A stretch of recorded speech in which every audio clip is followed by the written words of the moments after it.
వస్తున్నాం అసా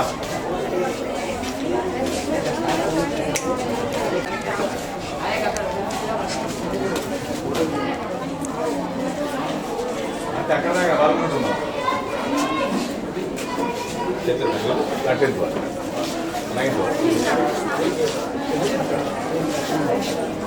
సత్యసాయి ట్రస్ట్ జగిత్యాల జిల్లా ఆధ్వర్యంలో శ్రీ భట్టు రాజేందర్ గారు, కోటగిరి మహేందర్ గారు మరియు డివోటీస్ అందరి వైపు నుంచి వెళ్ళి మరి గర్ల్స్ హై స్కూల్ జగిత్యాల విద్యార్థులకు మరి ఒక 500 నోటు పుస్తకాలు, ఫార్మాటివ్ నోటు పుస్తకాలను మరి మన పాఠశాలకు డొనేట్ చేయడం జరుగుతుంది. మరి ఎవరైతే జహాకం వహాహం ఎక్కడైతే అవసరం ఉంటుందో నీడున్నటువంటి విద్యార్థులు ఇక్కడ ఉన్నారు. ఇక్కడ బాలసదన్ అని సెమీ అర్బన్ హాస్టల్, అట్లాగే గర్ల్స్ హై స్కూల్ ఉన్నటువంటి స్టూడెంట్స్ ఎక్కువ ఉంటారు.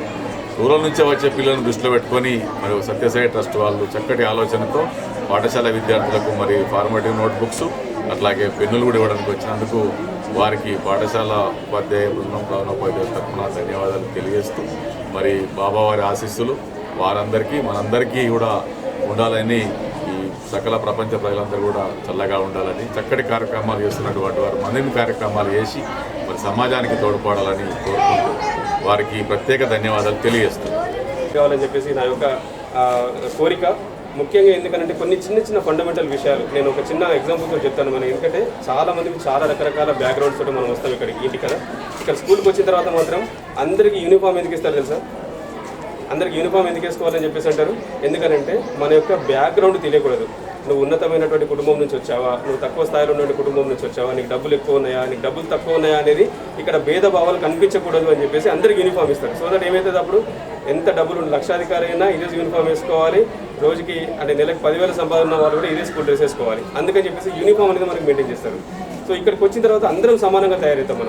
మన ఇంట్లో ఎటువంటి పరిస్థితులు ఉన్నా కూడా మనం ఇక్కడికి వచ్చిన తర్వాత మన పాఠశాలలో మన యొక్క గురువులు చెప్పేటువంటి విషయాన్ని చక్కగా విని మనం నేర్చుకొని కనుక మనం ఉన్నత స్థితికి వెళ్ళగలిగితే అంతకు మించిందంటూ ఏది లేదు. ఎందుకంటే ఒక బండరాయి ఎగ్జాంపుల్ చెప్తాం మీకు. ఒక గుళ్ళో ఒక 2 బండరాలు మాట్లాడుకుంటున్నాయట. ఒక గుడి తెలుసు కదా, ఆ గుడిలో బండరాలు. ఇప్పుడు మనందరం కూర్చున్నటువంటి ఈ ప్లేస్ కూడా బండనే. అక్కడ గుళ్ళో కూడా అలాగే ఇలా వరండా ఉంది. వరండాలో ఉన్నటువంటి బండరాయి లోపల గుళ్ళో దేవతలాగా ఉన్నటువంటి బండరాయి ఇద్దరు మాట్లాడుకుంటున్నారట. ఏమని మాట్లాడుకుంటున్నారట అంటే, శిల్పి ఈ మన బండని తీసుకొని వచ్చేటప్పుడు నిన్ను అదే పెద్ద శిల నుంచి తీసుకొచ్చాడు, నన్ను కూడా అదే పెద్ద శిల నుంచి తీసుకొచ్చాడు. మరి నువ్వేమో అక్కడ లోపల గుళ్ళో కూర్చొని అందరితోటి నిన్ను చూడగానే భక్తితోటి పారవశ్యంతో నేను అందరూ మొక్కుతున్నారు, నన్ను మీకు అందరూ తొక్కుకుంటూ వస్తున్నారు. ఇక్కడ నన్ను ఎవరు పట్టించుకోవట్లేదు, అసలు రకరకాల చెత్త కూడా పాడేస్తున్నారు నా పైన.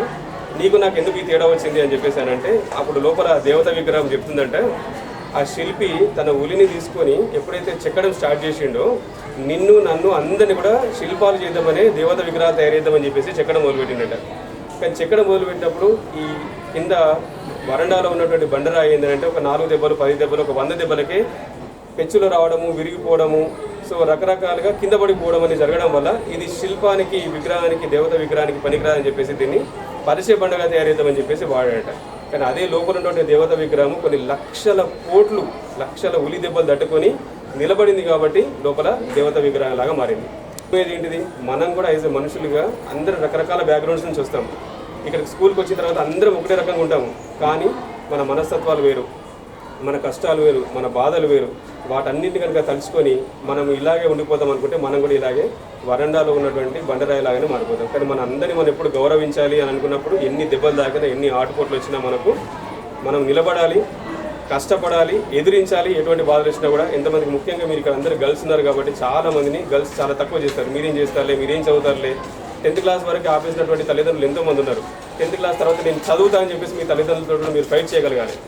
నేను ఇంకా ముందరికి వెళ్తా, నేను కూడా పురుషుల కంటే నేను తక్కువ కాదు, గర్ల్స్ కూడా మేము ఈక్వల్, బాయ్స్కి ఈక్వలే అని చెప్పేసి మీరందరూ కనుక ఆ యొక్క స్టాండ్ తీసుకొని మీ తల్లిదండ్రులతో పోరాడి ఇంటర్మీడియట్, డిగ్రీ, ఇంజనీరింగ్ చేయండి, మెడిసిన్ చేయండి, చక్కగా ఉన్నత స్థితుల్లోకి ఎప్పుడు వస్తామనంటే మనకు ఆ పట్టుదల ఉండాలి. ఎన్ని దెబ్బలు దాకినా కూడా ఈ శిల్పాలను గుర్తు చేసుకోండి. నేను దేవతా విగ్రహంలాగా నేను ఆరాధించబడాలి అని అంటే, నన్ను అందరూ మెచ్చుకోవాలంటే నేను ఎన్ని దెబ్బలు దాకినా, ఎన్ని కష్టాలు వచ్చినా నేను మర్చిపోను అని చెప్పేసి ఈ యొక్క ఎగ్జాంపుల్ మీరు గుర్తుపెట్టుకోవాలని చెప్పేసి మీకు చెప్తున్నాను. ఎందుకంటే గొంగలి పురుగు, అదే అక్కడ గొంగలి పురుగు ఉందనుకోండి, దానికంటే ముందు రూపమే కదా అది. గొంగలి పురుగు దగ్గరికి మనం వెళ్ళగలుగుతామా? వెళ్ళలేము. అక్కడ ఉంటే దాన్ని తీసేసి ఇక్కడ పక్కన పడేసి మాత్రం వెళ్తాం మనం.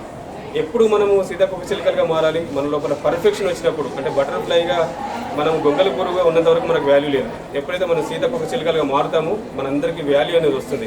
సో కాబట్టి ఎప్పుడు మన సీతాకోక చిలుకలాగా మారగలుగుతాము, చాలా చక్కగా చదువుకొని ఉన్నత స్థాయికి వెళ్ళినప్పుడే మనందరం కూడా సీతాకోక చిలుకలాగా మారగలుగుతాం. కాబట్టి మనకి తక్కువ ఉంది ఎక్కువ ఉంది అని చెప్పేసి మనం ఎప్పుడు కూడా అనుకోవద్దు. మనందరికీ సూపర్ స్టార్ రజనీకాంత్ తెలుసు కదా. సూపర్ స్టార్ రజనీకాంత్ ఎలా ఉంటారు? 70 సంవత్సరాల వయసు, 70-75 సంవత్సరాల వయసు. ఆకారం ఎలా ఉంటుంది? ముసలి ఆకారం ఉంటుంది, నల్లగా అయిపోయి ఉంటారు వారు. ఇప్పటికి ఏజ్ అయినా కూడా ఇప్పటికి సినిమాలలో వారు ఎట్లా మరి నటించగలుగుతున్నారు? ఎప్పుడైనా రజనీకాంత్ ఆగిపోయాడా? ఆగిపోలేగా. నేను నల్లగా ఉన్నా, అరే నాకు బాడీ హెడ్ ఉంది, లేకపోతే నా ఏజ్ వచ్చిందని చెప్పేసి తను ఆగిపోయాడా? ఆగిపోలేదు. ఒక్కసారి మేకప్ వేసుకొని, ఒకసారి విగ్గు పెట్టుకొని, ఒకసారి యాక్షన్లోకి దిగడానికి ఏమైపోతాడు? సూపర్ స్టార్ అయిపోతాడు. Super star Rajinikanth. కాబట్టి మనకున్నటువంటి బలహీనతల్ని ఎప్పుడు కూడా ముందుకు తీసుకురావద్దు. బలహీనతల్ని వెనుకకే తీసుకెళ్ళండి, ఓకేనా? మన లోపల ఉన్నటువంటి పాజిటివ్స్ మాత్రం బయటకు తీసుకురండి. నెగిటివ్స్ని కంప్లీట్గా లోపలికి నెట్టేసేయండి. ఈ నెగిటివ్స్ నాకు లేవు అని చెప్పేసి అనుకోండి. మీరు ఆ భావనతోటి కనుక మీరు ఇప్పుడు 10th క్లాస్ విద్యార్థులు చక్కగా మోటివేట్ అయ్యి కనుక మీరు ఈ యొక్క క్లాసెస్ అటెండ్ అవుతూ చక్కగా చదువుకొని ఉన్నత స్థితికి వెళ్ళాలనేటువంటి మా యొక్క అందరి ఉద్దేశం. మీరందరూ కూడా ఆ భగవంతుని ఆశీస్సులతోటి మంచిగా చదువుకొని ఉన్నతమైన స్థానానికి రావాలని చెప్పేసి, మీ తల్లిదండ్రుల యొక్క కోరికలు కూడా నెరవేర్చాలని చెప్పేసి మనసారా ప్రార్థిస్తూ, జై బోలో భారత్ మాతాకి. మీ సత్యసాయి సంస్థ నుంచి ఎన్నో కార్యక్రమాలు చేస్తున్నారు కదా సార్. మా పిల్లలకు కూడా ఏమన్నా ఈ బుక్స్ అవసరం ఉంది అని చెప్పగానే తప్పకుండా సార్ అని చెప్పేసి అన్నాం. ఎందుకంటే మేము చాలా సేవా కార్యక్రమాలలో బిజీగా ఉన్నప్పటికీ ఒక 20,000 ఫండ్ తయారు చేయాలంటే మరి ఒక్కోసారి ఇబ్బంది అవుతుంది. కాబట్టి సార్ కొంచెం టైం ఏంటి అని చెప్పేసి ఒక వారం రోజుల లోపల ఈ యొక్క కార్యక్రమాన్ని మేము తయారు చేసుకొని ఒక 20,000 అమౌంట్ తయారు చేసుకొని ఈరోజు మీకు బుక్స్ అందించే స్థాయికి వచ్చాము మేమందరం కూడాను. అందరూ ఈ యొక్క కార్యక్రమంలో సహకరించిన ప్రతి ఒక్కరికి నేను ధన్యవాదాలు తెలుపుతున్నాను. ముఖ్యంగా మా ఫ్రెండ్స్ పార్టీ సభ్యులు కూడా వచ్చారు. వారు కూడా మేజర్ వీళ్ళు కాంట్రిబ్యూషన్ చేయడం జరిగింది. వాళ్ళందరూ కూడా ధన్యవాదాలు. మా సత్యసాయి సభ్యులందరికీ ధన్యవాదాలు.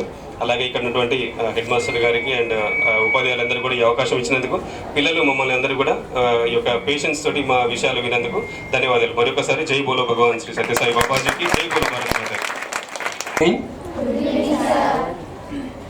మన సత్యసాయి సేవా సమితి సభ్యులందరూ కూడా మన పాఠశాలలో ఉన్నటువంటి విద్యార్థులందరూ కూడా మంచి చక్కటి ప్రోగ్రాం ఏర్పాటు చేసి విద్యార్థులందరికీ కూడా ఈ నోట్ బుక్స్ పంపిణీ కార్యక్రమం చేయడం నిజంగా చాలా అభినందనీయం. పాఠశాల తరఫున వారికి అభినందనలు చెప్తున్నాను. అదేవిధంగా మరి ఇంతకుముందు సార్ చెప్పినట్టు మరి తీసుకోవడం కంటే ఇవ్వడంలోనే ఆనందం ఉంటుంది. కాబట్టి మీరు కూడా ఆ స్థితికి రావాలని చెప్పేసి వారు కోరుతున్నారు. కాబట్టి అందరూ కూడా ఉన్నతమైనటువంటి విద్యాభ్యాసం చేసి ఉన్నతమైనటువంటి లక్ష్యాన్ని ఎంచుకొని ఆ లక్ష్యం వైపు అందరూ కూడా అడుగులు వేస్తూ మీ యొక్క లక్ష్యాన్ని చేరుకోవాలని చెప్పి కోరుతున్నాను. ఈ సందర్భంగా మరి ఆ లక్ష్యం చేరుకోవాలంటే మనకు వివేకానంద ఒక సూక్తి చెప్పాడు, arise awake and stop not till the goal is reach. లెమ్ము మేల్కొమ్ము గమ్యం చేరేదాకా ఆగవద్దు. అంటే మీకున్నటువంటి లక్ష్యాన్ని చేరుకోవడానికి ఎన్ని ఆటంకాలున్నా ఆటంకాలన్నీ కూడా అధిగమిస్తూ ముందుకు వెళ్ళాలని చెప్పి కోరుతున్నాను. ఈ సందర్భంగా మరొకసారి నేను ధన్యవాదాలు తెలుపుతున్నాను. సో